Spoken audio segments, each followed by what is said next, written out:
The rain fell in a relentless drizzle, soaking through my thin jacket as I stood by the freshly turned earth.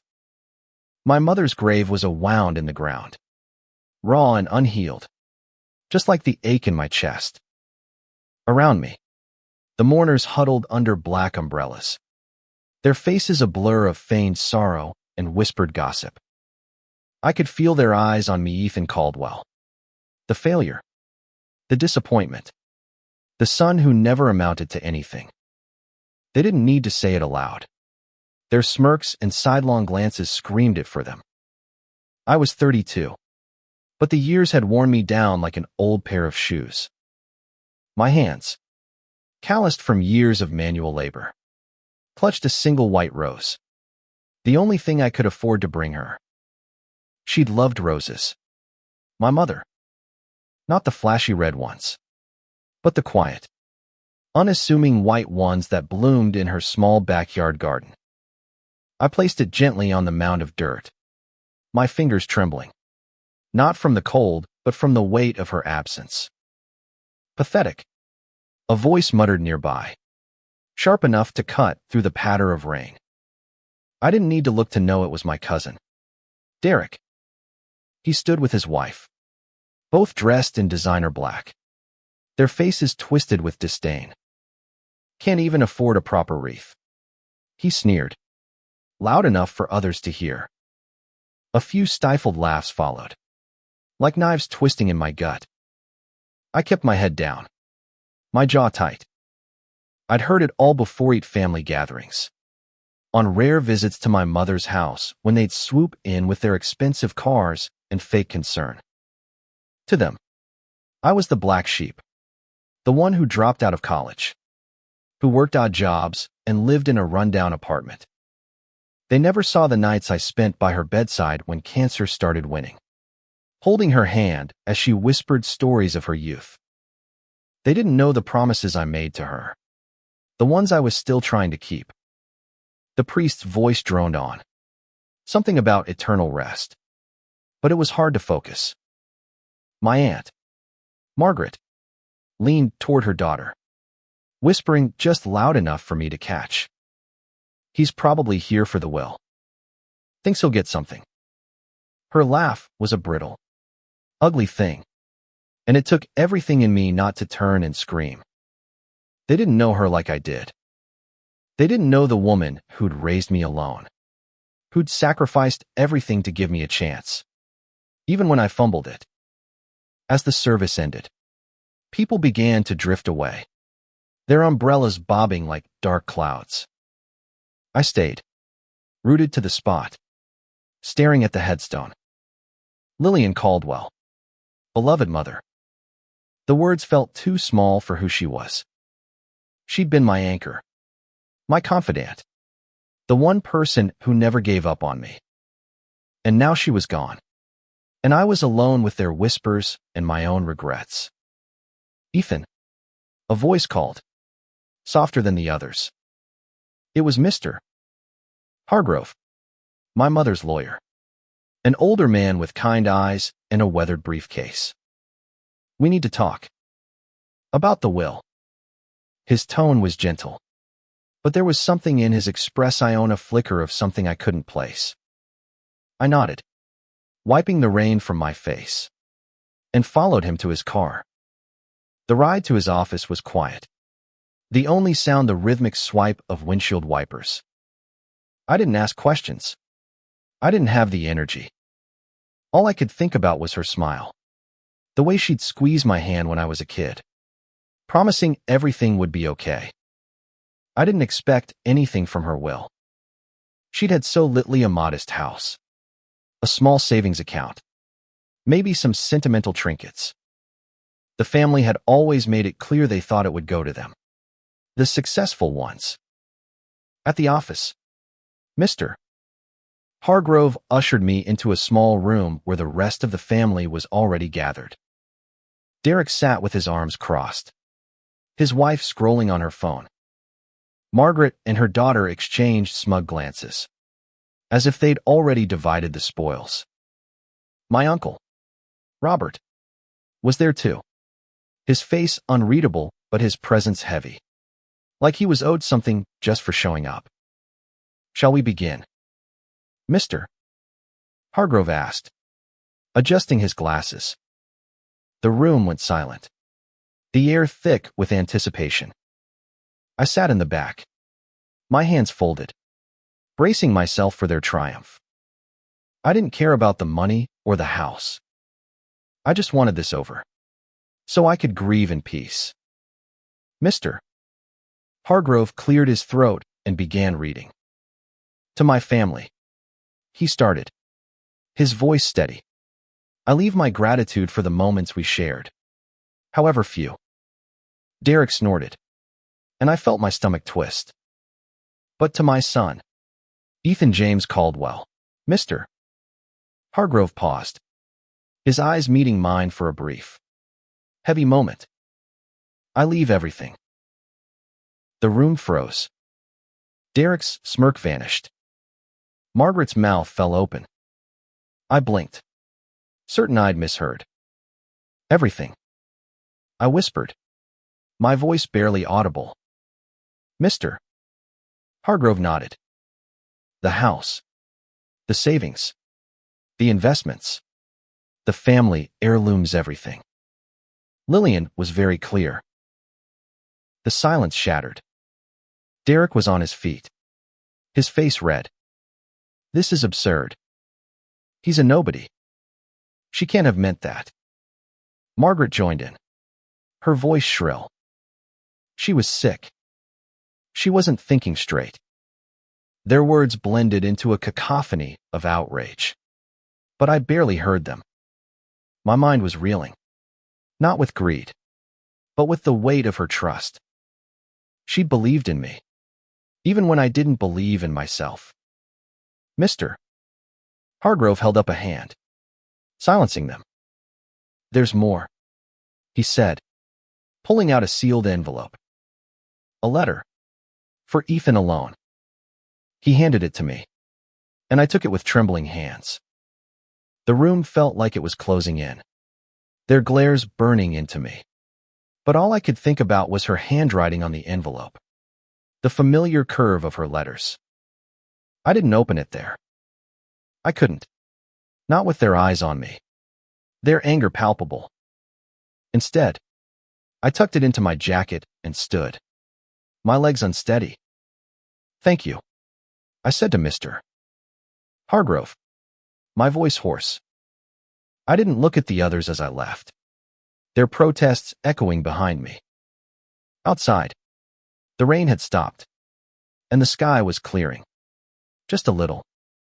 I walked to the edge of the parking lot, my fingers tracing the envelope.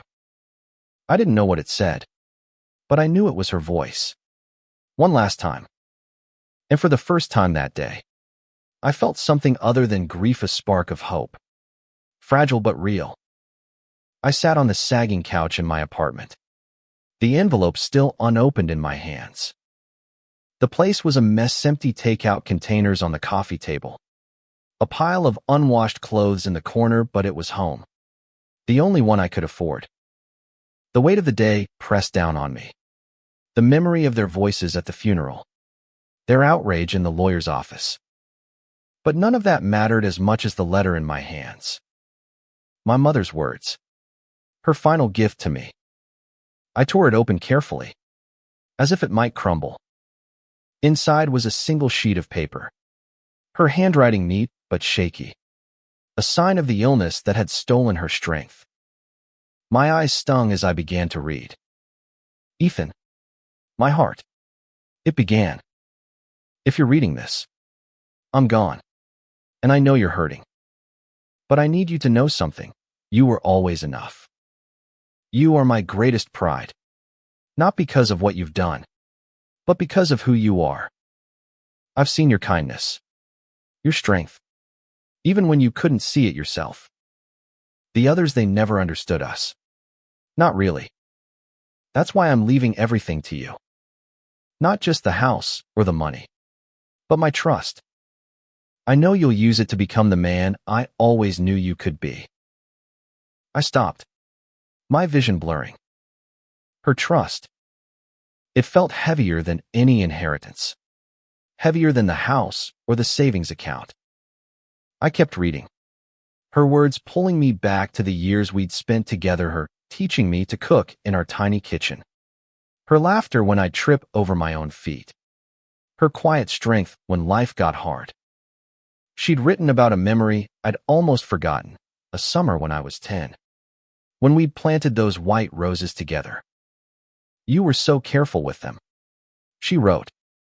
You didn't know it, but you were planting hope, too. The letter ended with a request. Find your purpose, Ethan. Not for me, but for you.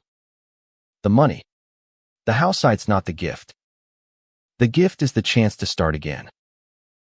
I folded the letter and pressed it to my chest, my throat tight. She'd seen something in me I'd never seen in myself. But how could I live up to it? I wasn't the successful lawyer like Derek, or the polished businesswoman like Margaret's daughter, Claire. I was just me. The next morning, I drove to my mother's house now, though it didn't feel like it. The small, two-bedroom bungalow sat on a quiet street, its white paint peeling, the garden overgrown. I walked through the front door, the familiar creak of the floorboards a punch to the gut. Everything was as she'd left it, her favorite armchair by the window, the stack of mystery novels on the coffee table, the faint smell of lavender from the candles she loved. I wandered to the backyard, where the rose bushes stood, neglected but still blooming. I knelt beside them, my fingers brushing the petals, and for a moment, I could almost feel her beside me. The letter's words echoed in my mind, find your purpose. But what was it? I'd spent so long just surviving, working dead-end jobs, scraping by, trying to be there for her. I didn't know how to start over. A knock at the door startled me. It was Mr. Hargrove, his briefcase in hand. I thought you might be here, he said, stepping inside. There's something else you need to know about the estate. He handed me a folder, thick with documents. Your mother didn't just leave you the house and her savings. There's an investment account, stocks, bonds, some real estate holdings. It's worth a lot. I stared at him, the numbers on the page swimming before my eyes. How much? I asked, my voice barely a whisper. Close to $2 million, he said, and I nearly dropped the folder. $2 million. My mother, who'd worked as a schoolteacher, who'd clipped coupons and mended her own clothes, had somehow amassed a fortune. She was careful, Mr. Hargrove explained. Frugal, smart with her investments. She wanted it to go to you, to give you a chance. I sank into her armchair, the folder heavy in my lap. It didn't feel real. None of it did. Why didn't she tell me? I asked. Mr. Hargrove's eyes softened. She didn't want you to feel burdened. She wanted you to live your life, not hers. But she believed in you, Ethan, more than you know. After he left, I sat there for hours, the folder unopened, the letter beside it. The money was a lifeline, but it was also a weight. What did I do with it? Give it away? Keep it? Use it to prove them all wrong? The thought of their faces in the lawyer's office, Derek's fury, Margaret's disbelief stirred something in me. Not anger, but determination. They'd mocked me, dismissed me, but my mother hadn't. She'd chosen me. That night, I made a decision. I wouldn't let the money define me, but I'd use it to honor her. I didn't know how yet, but I'd find a way. I fell asleep in her armchair, the letter tucked into my pocket, her words a quiet promise in the dark. The days after Mr. Hargrove's visit were a blur of paperwork and decisions. I met with financial advisors, signed documents, and tried to wrap my head around the reality of my mother's estate. $2 million. It was a number that didn't belong in my world. A world of late rent payments and secondhand clothes. But it was real. And it was mine.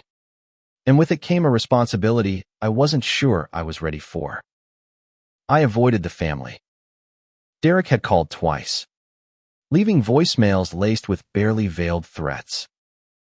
"You're not keeping all of it, Ethan," he'd said in one, his voice tight with anger. "We'll contest the will. You don't deserve this." Margaret sent a long email, accusing me of manipulating my mother in her final days. I didn't respond. Their words stung, but they couldn't touch the truth of her letter. Her trust in me. I started spending more time at the house, sorting through her things. Each item was a memory. The chipped teacup she'd used every morning. The quilt she'd made when I was a kid. The photo albums filled with pictures of us laughing. Always just the two of us. One afternoon, I found a small notebook tucked into her nightstand. It was her journal, filled with entries from the last year of her life. Most were about her illness, her fears. But one entry stopped me cold. "Ethan's struggling, but he doesn't see his own strength. He thinks he's failed me, but he's the only one who's ever really been there. I want to give him a chance to shine, to show the world what I've always known. The money isn't for him to keep, it's for him to build something." Build something. The word stuck with me, like a seed planted in my mind. But what could I build? I wasn't an entrepreneur like Derek, or a visionary like Claire. I was just Ethan, the guy who'd barely made it through high school, who'd worked construction and driven delivery trucks.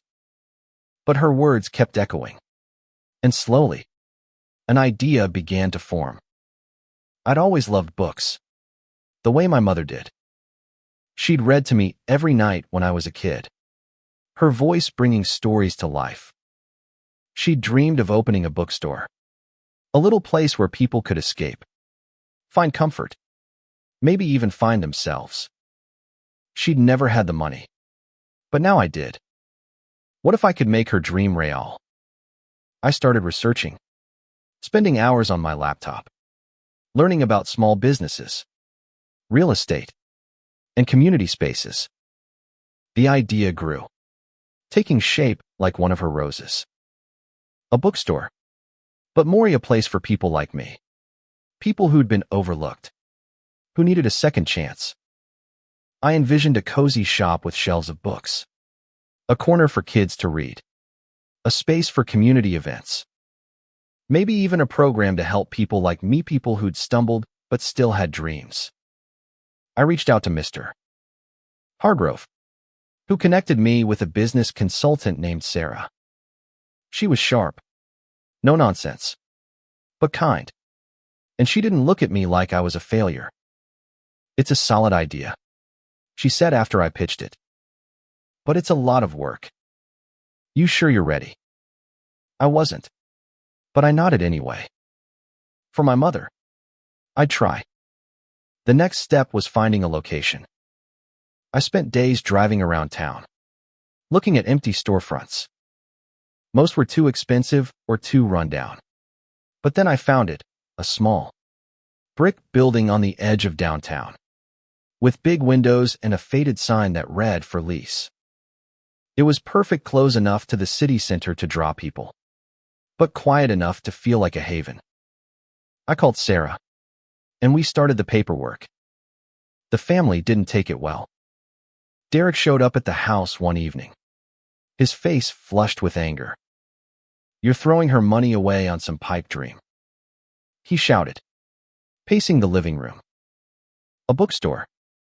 You'll run it into the ground in a year." I stood my ground, my mother's letter burning a hole in my pocket. "It's what she would have wanted," I said quietly. He laughed, a harsh, bitter sound. "You're delusional." Ethan, you're nothing. His words hurt, but they didn't stop me.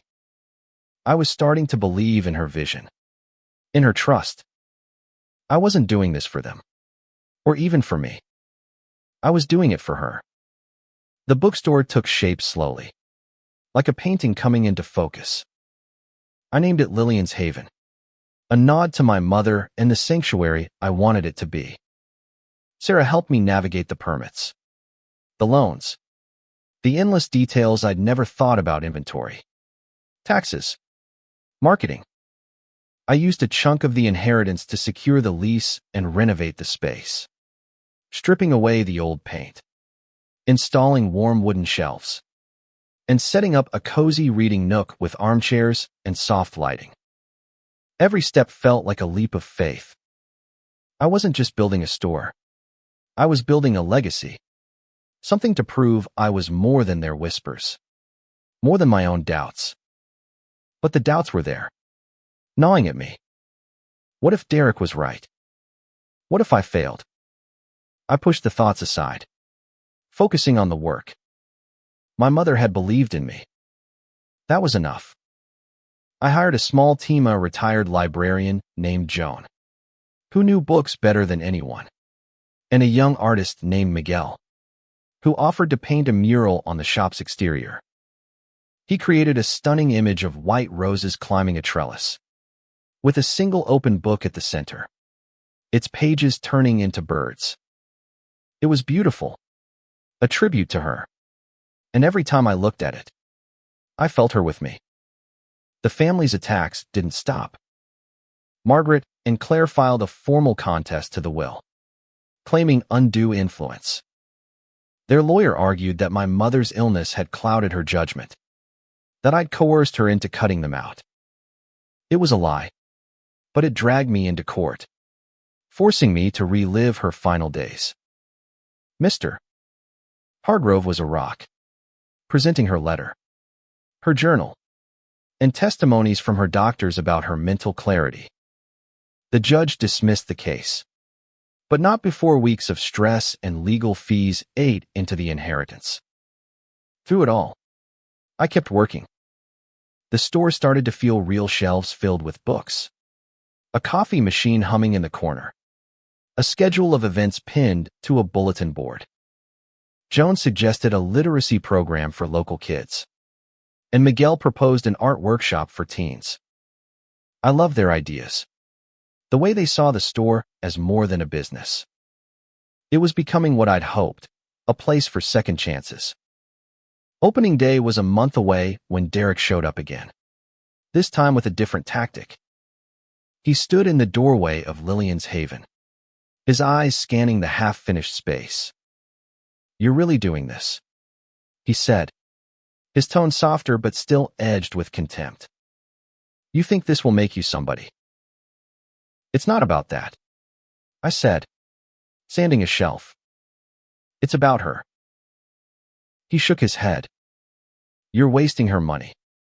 You'll fail. And then what? You'll have nothing left." He paused, then added, "Give me half. I'll invest it properly. Make it grow. You don't know what you're doing." I set the sandpaper down, meeting his gaze. "No," I said simply. "This is hers. And mine." For the first time, I saw a flicker of uncertainty in his eyes. He left without another word, but I knew it wasn't over. The community started to notice the store. Neighbors stopped by, curious about the mural, asking when we'd open.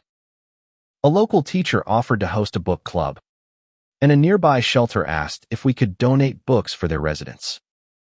It felt like the store was already weaving itself into the fabric of the town. And with each small connection, my confidence grew. But the night before the opening, I hit a wall. I was alone in the store, surrounded by boxes of books, when the weight of it all crashed down. What if no one came? What if I couldn't keep it going? I sank into one of the armchairs, my mother's letter in my pocket, and whispered, I don't know if I can do this. Mom. The silence was deafening. But then I remembered her words. You were always enough. I stood, took a deep breath, and got back to work. Opening day was chaos and beauty wrapped together. The store was packed neighbors, kids, even a few curious strangers drawn by the mural. Joan manned the counter, her smile warm as she recommended books, while Miguel led a group of teens in a quick sketching session by the mural. The smell of coffee filled the air, and laughter echoed from the reading nook. I moved through the crowd, shaking hands, answering questions, feeling like I was in a dream. People loved Lillian's Haven. They lingered over the books, sat in the armchairs, wrote notes on the community board. A little girl tugged at my sleeve, holding up a picture book. This is like my grandma's house, she said, and I nearly broke down. It was exactly what I'd wanted, a place that felt like home. Like her. The local paper ran a story about the opening, calling it a new heart for the community. I framed the article and hung it by the counter, next to a photo of my mother. Every time I looked at it, I felt a mix of pride and grief. She should have been here, seeing this. But in a way, she was. The family stayed away, but their absence was a relief. I heard through Mr. Hargrove that Derek was still furious, talking about another legal challenge. But I didn't care. The store was thriving, and I was starting to believe I could do this. Joan's literacy program took off, with kids coming after school to read and learn. Miguel's art workshops became a hit, giving teens a safe space to create. We even started a job training program, helping people like me, people who'd been counted out, learn skills to get back on their feet. One evening, a woman came in, her face tired but kind. She introduced herself as Maria, a social worker from the shelter. I knew your mother, she said, her voice soft. She used to volunteer with us, reading to the kids. She talked about you all the time. I swallowed hard, surprised by the tears that came. She'd be so proud of this, Maria added, gesturing to the store. It's exactly what she would have wanted. Her words stayed with me, a reminder of why I was doing this. The money was a tool, but the store was the gift, a way to honor my mother, to give back to the world she'd loved. I started spending more time with the community, listening to their stories, their struggles. I saw myself in them, and I realized my purpose wasn't just the store. It was connection, second chances, hope. But the family wasn't done. One afternoon, Claire showed up, her heels clicking on the hardwood floor. Nice little hobby, she said, her tone dripping with condescension. But you're in over your head. Ethan, sell the store. Split the money with us. It's only fair. I looked at her, at the store filled with people, and smiled. This isn't about the money, I said. It's about her. And it's about them. I nodded toward the kids in the reading nook, the teens painting with Miguel. Claire's face tightened, and she left without another word. That night, I sat in the store after closing, the silence comforting. I pulled out my mother's letter and read it again. Her words a lighthouse in the dark. I was starting to understand what she'd meant about finding my purpose. It wasn't about proving them wrong. It was about proving her right. 6 months after the opening, Lillian's Haven was more than a bookstore. It was a cornerstone of the community. The literacy program had grown, with volunteers like Maria helping kids who'd fallen behind in school. The job training program was a success, with several participants landing steady jobs. The store itself was profitable, not wildly so, but enough to keep it going. I'd even started a scholarship fund in my mother's name, helping local kids go to college. The family's legal threats fizzled out. Derek and Margaret stopped calling. Their anger spent. I didn't gloat, I didn't need to. The store was my answer.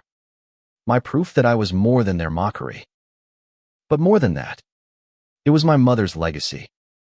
Alive in every book, every smile, every person who found a home here. One spring day, I was tending the roses in the small garden I'd planted behind the store, when a familiar face appeared. It was my uncle, Robert, the quiet one who'd stayed out of the family's attacks. He looked older. His shoulders stooped. "Can we talk?" he asked. We sat in the reading nook, the afternoon light streaming through the windows. "I was wrong," he said, his voice low. "I didn't stand up for you. And I should have. Lillian, she knew what she was doing. Choosing you." He paused, his eyes meeting mine. "I'm proud of what you've built." I didn't know what to say. His words were a balm, unexpected and healing. "Thank you," I managed. And we sat in silence, the weight of years between us easing just a little. As he left, I looked around the story at the kids reading, the volunteers laughing, the roses blooming outside. I thought of my mother, of her letter, of her trust. I'd found my purpose, not in the money or the success, but in the lives we were touching, the community we were building. I'd spent so long feeling like a failure. But here, in this place, I was enough. The sun set, casting a golden glow over Lillian's haven. I locked the door, my mother's letter in my pocket, and smiled. They'd mocked me at her funeral, but she'd known the truth. And now, so did I?